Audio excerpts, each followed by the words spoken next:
تسقط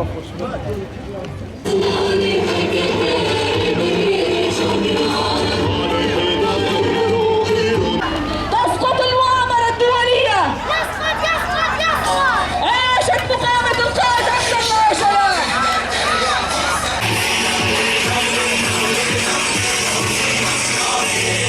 حياة بدون القائد.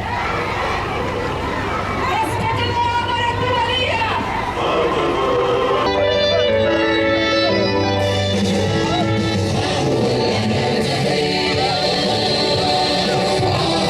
دولية شهدها التاريخ الإنساني بحق قائد ومفكر أممي القائد عبد الله أوجلان، الذي أحدث منعطفا تاريخيا حين خصص حياته وركز جهوده للثورة ضد الظلم والهيمنة الاستعمارية والأنظمة الدكتاتورية، مما جعله أيقونة الثورة ووجهة المتطلعين إلى شمس الحرية في كل بقاع العالم.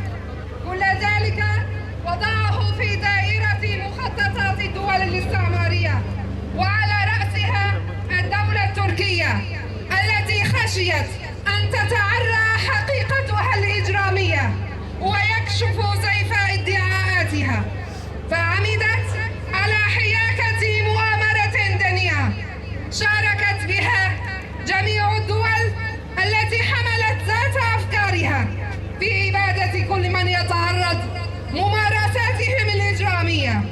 فكانت مؤامرة القرن التي حملت بصمات الاستخبارات التركية والبريطانية والأمريكية والموساد الإسرائيلية ومباركة معظم الدول الأوروبية، حيث اختطف القائد في 15 من شهر شباط عام 1999، فحفظ هذا اليوم بذاكرة الشعب الكردي وجميع الشعوب الحرة كيوم أسود سيخلد في صفحات التاريخ.